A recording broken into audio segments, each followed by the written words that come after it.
दोस्तों, महाशिवरात्रि 2025, 26 और 27 फरवरी जाने सही तारीख शिव पूजा में ना करें यह गलतियां।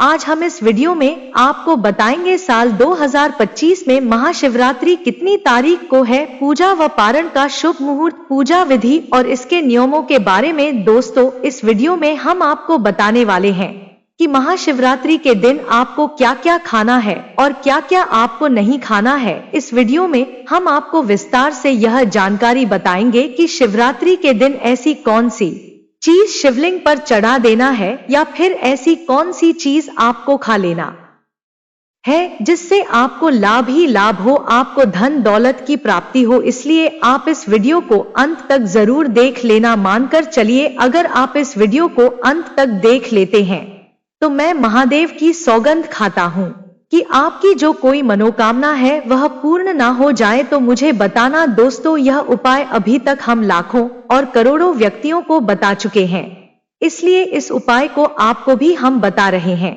और आपसे एक विशेष अनुरोध है कि इस वीडियो को ज्यादा से ज्यादा शेयर करें, जिससे कि हर एक भारतीय नागरिक तक जरूर पहुंचे और कमेंट में हर हर महादेव अवश्य लिखें। दोस्तों, आपको कौन सी चीज है जो भूलकर भी नहीं खानी चाहिए। हमारी माताएं बहनें महाशिवरात्रि का व्रत रखती है और उनका व्रत खंडित ना हो जाए, इसके लिए माता बहनों को इन बातों पर विशेष ध्यान करना चाहिए कि वह क्या खा रही है और क्या नहीं खा रही है। दोस्तों, महाशिवरात्रि साल भर में सिर्फ एक ही बार पड़ती है और इस दिन किए गए उपाय एवं कार्य से लाभ ही लाभ होता है। भगवान महादेव की कृपा विशेष रूप से होती है। दोस्तों, आपको बता दें कि अगर शिवरात्रि के दिन कुछ ऐसा या वैसा खा लिया जाए तो महादेव के क्रोध का सामना करना पड़ता है उस व्यक्ति को। इसलिए संजू हिंदी कहानियां चैनल आपसे विशेष अनुरोध करके कहना चाहेगा कि इस वीडियो को पूरा देख लेना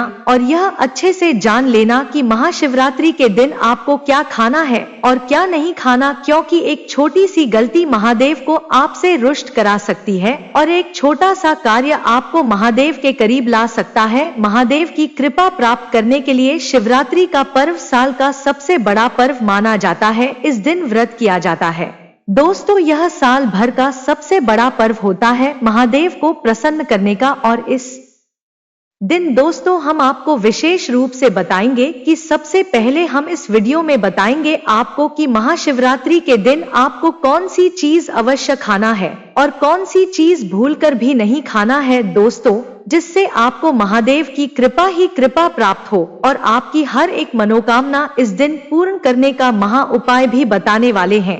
दोस्तों, और इस वीडियो में हम यह भी बताएंगे कि शिवरात्रि के दिन महादेव पर ऐसी कौन सी वस्तु चढ़ा देने से लाभ ही लाभ होगा। दोस्तों, वीडियो को आप पूरा देख लेना। आपको अंत में इस वीडियो में मैं ऐसा उपाय महा उपाय बताऊंगा। दोस्तों, मैं यह बताऊंगा कि आपको महादेव के ऊपर ऐसा क्या चढ़ा देना है जिससे आपकी मनोकामना बहुत जल्दी हो या फिर हल्की हल्की पूर्ण हो जाएगी। इसलिए इस वीडियो को पूरा देख लेना। चलिए जान लेते हैं सबसे पहले कि महाशिवरात्रि कब मनाई जाएगी और व्रत में आपको क्या खाना है और क्या नहीं खाना। दोस्तों, महाशिवरात्रि 2025 में इस साल 26 फरवरी को मनाई जाएगी। दोस्तों, इस खास मौके पर पूरे देश में भगवान शिव जी के मंदिर में भीड़ लगेगी। कई लोग इस पावन अवसर पर भगवान शिव जी को प्रसन्न करने के लिए उपवास रखते हैं। उपवास रखने से मन को शांति मिलती है। अगर आप भी इस खास अवसर पर उपवास करने जा रहे हैं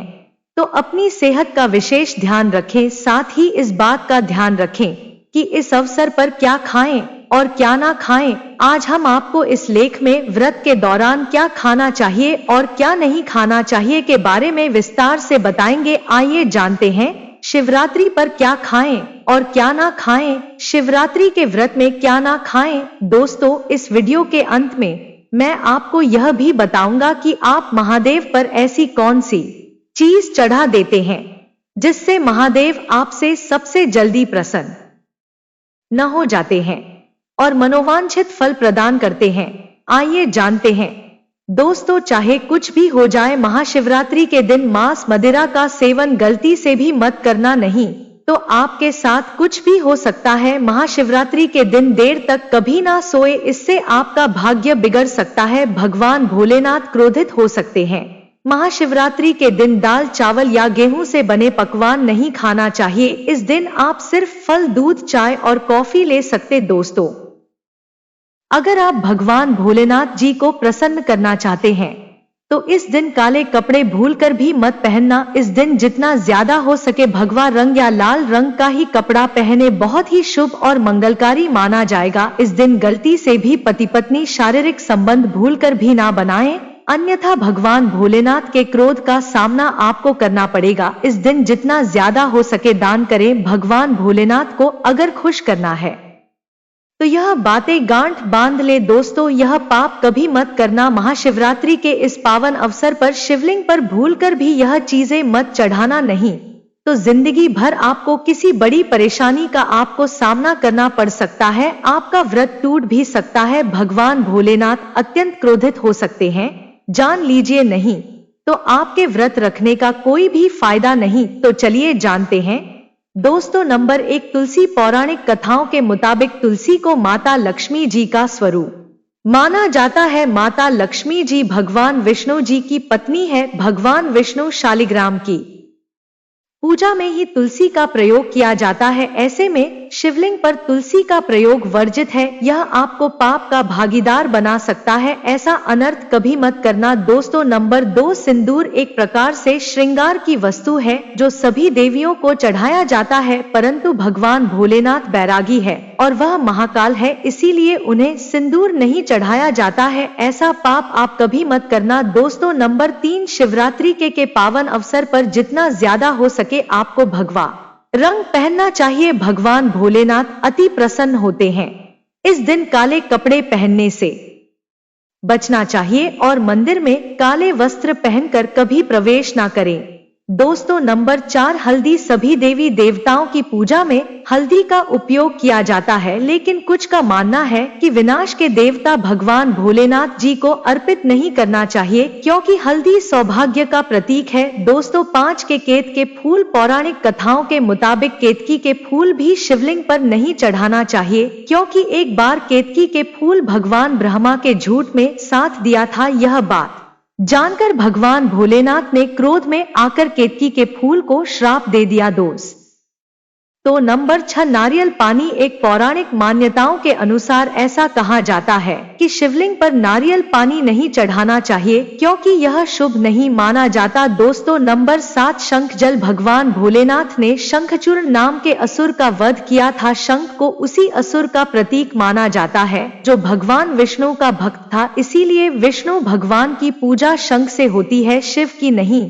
दोस्तों, नंबर 8, तिल। यह भगवान विष्णु के मैल से उत्पन्न हुआ था माना जाता है, इसीलिए इसे भगवान भोलेनाथ को नहीं अर्पित किया जाना चाहिए। दोस्तों, नंबर 9, टूटे हुए चावल। भगवान भोलेनाथ को अक्षर यानी साबुत चावल अर्पित किए जाने के बारे में शास्त्रों में लिखा है। टूटा हुआ चावल अपूर्ण और अशुद्ध होता है, इसीलिए यह भगवान भोलेनाथ को नहीं चढ़ता। आप ऐसा अनर्थ मत करना। चावल चढ़ाने से पहले ध्यान से देख ले, कहीं चावल टूटा हुआ ना हो। खास तौर से शिवरात्रि पर यह चीजें भगवान भोलेनाथ को चढ़ाने से भी व्यक्ति का भाग्य चमक उठता है। भगवान भोलेनाथ होते हैं अति प्रसन्न। तो चलिए जानते हैं।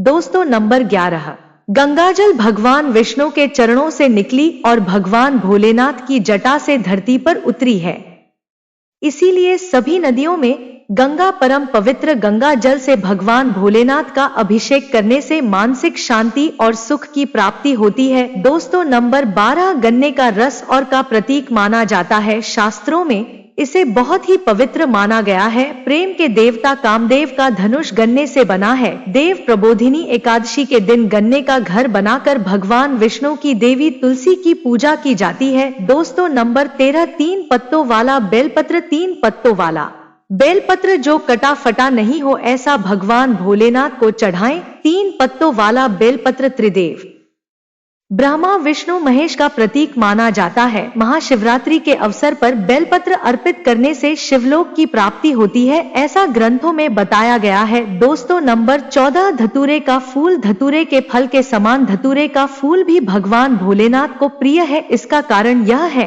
कि यह सफेद होता है और औषधीय कारणों से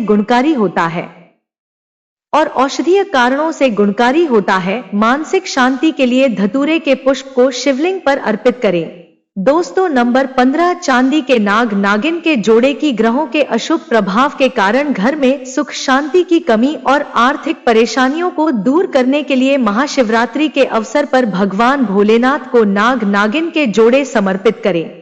इससे काल सर्प और नाग दोष समाप्त होता है। दोस्तों, नंबर 16, धतूरा। भांग की तरह धतूरा भी एक जड़ी बूटी है। भगवान भोलेनाथ के सिर पर छड़े विष के प्रभाव को दूर करने के लिए धतूरे का प्रयोग भी किया गया था, इसीलिए भगवान भोलेनाथ को धतूरा भी प्रिय है। महाशिवरात्रि के अवसर पर शिवलिंग पर धतूरा अर्पित करें, इससे शत्रुओं का भय दूर होता है, साथ ही धन संबंधी मामलों में उन्नति होती है। दोस्तों, नंबर 17, भांग। भगवान भोलेनाथ ने हलाहल विषपान किया। इस बीज के उपचार के लिए कई तरह की जड़ी बूटियों का प्रयोग देवताओं ने भी एक है, इसीलिए भगवान भोलेनाथ को अत्यंत प्रिय है। और से शिवरात्रि के अवसर पर भांग के पत्ते को पीसकर दूध या जल में घोलकर भगवान भोलेनाथ का अभिषेक करें तो रोगों से मुक्ति मिलती है। दोस्तों, अब बात करते हैं कि आपको महाशिवरात्रि व्रत में क्या खाना। देखिए दोस्तों, जो महाशिवरात्रि होती है वह गंगाजल की हर एक बूंद की तरह पवित्र मानी गई है, शुभकारी मानी गई है। हमारे हिंदू परंपरा में शिवरात्रि का बहुत महत्व है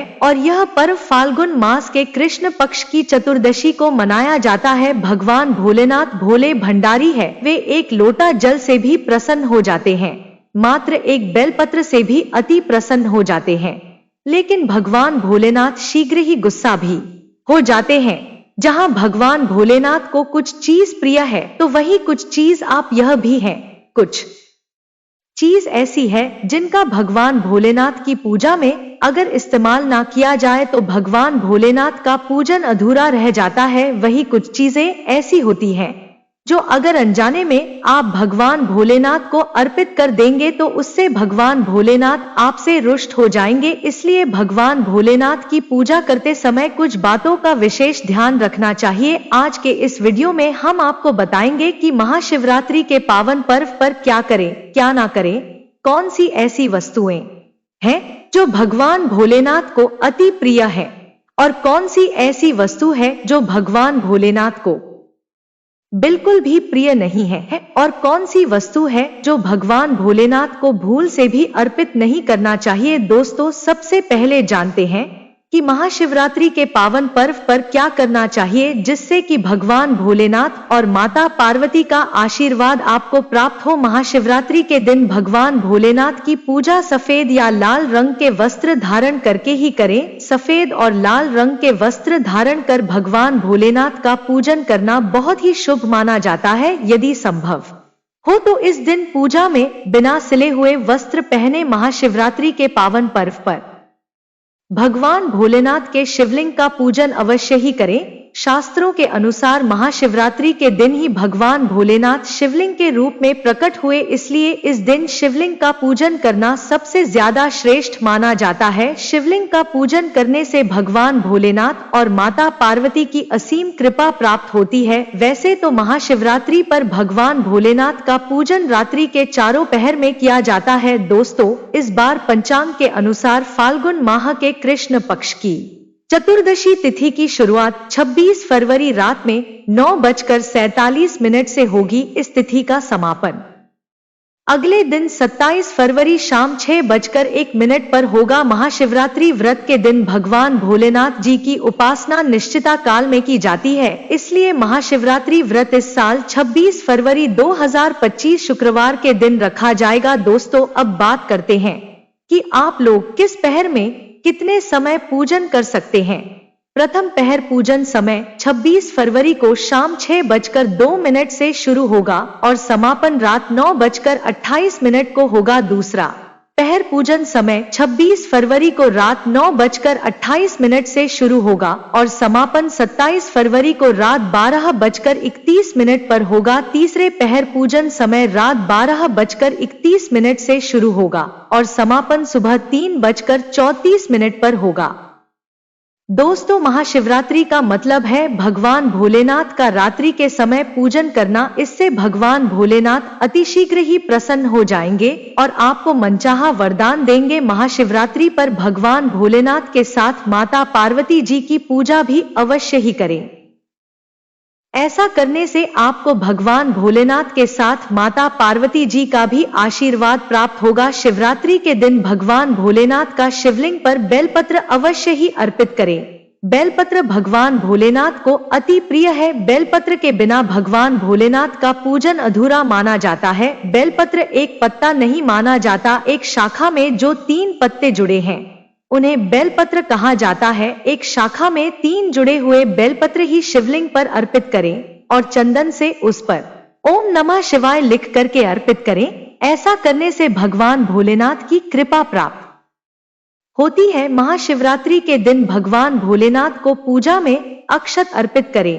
ऐसा करने से आपको भगवान भोलेनाथ जी का आशीर्वाद प्राप्त होगा। इस दिन रात्रि में भगवान भोलेनाथ का जागरण अवश्य करना चाहिए, जिससे आपको महाशिवरात्रि का पूर्ण फल प्राप्त हो सके। महाशिवरात्रि के दिन भगवान भोलेनाथ की पूजा करने से पहले भगवान श्री गणेश, भगवान कार्तिकेय, नंदी जी और माता पार्वती का पूजन अवश्य ही करना चाहिए, नहीं तो आपको पूजा का फल प्राप्त नहीं होगा। इस दिन बैल को हरा चारा अवश्य ही खिलाना चाहिए, क्योंकि बैल को नंदी जी का रूप माना जाता है, जो भगवान भोलेनाथ जी को अत्यधिक प्रिय है। दोस्तों, महाशिवरात्रि पर इन कार्यों को करने से भगवान भोलेनाथ की कृपा प्राप्त होती है। दोस्तों, अब बात करते हैं कि आपको महाशिवरात्रि के दिन क्या क्या खाना चाहिए। शिव पुराण के अनुसार माना जाता है कि महाशिवरात्रि पर व्रत भारी को धतूरा अवश्य खा लेना चाहिए। भले ही आप थोड़ा सा खाएं, लेकिन खा जरूर ले, इससे व्रत पूरा हो जाता है। इस दिन भांग खाने से संपूर्ण फलों की प्राप्ति हो जाती है। अगर आप भांग नहीं खाते हैं तो इसे थोड़ा बहुत स्वाद ले, नहीं तो आपका व्रत अधूरा माना जाएगा। दोस्तों, महाशिवरात्रि के पावन पर्व पर भगवान भोलेनाथ और माता पार्वती जी की कृपा प्राप्त करने के लिए इन सभी बातों का विशेष ध्यान रखें, जिससे आपको व्रत और पूजा का पूर्ण फल प्राप्त हो और भगवान भोलेनाथ और माता पार्वती जी की आपको कृपा मिल सके। बहुत सी चीजें इस दिन के व्रत में ऐसी होती हैं जो आपको नहीं खानी चाहिए, और एक चीज ऐसी है जो महाशिवरात्रि के दिन जरूर खानी चाहिए, ताकि आपको इस व्रत का संपूर्ण फल मिले। महाशिवरात्रि के दिन बहुत से लोग व्रत रखते हैं।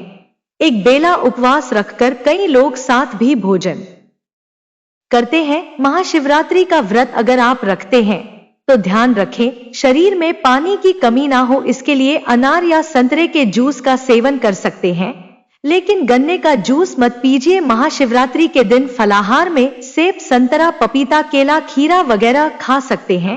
दोस्तों, सच्चे दिल से कमेंट बॉक्स में लिखें हर हर महादेव, एक लाइक जरूर करें। धन्यवाद।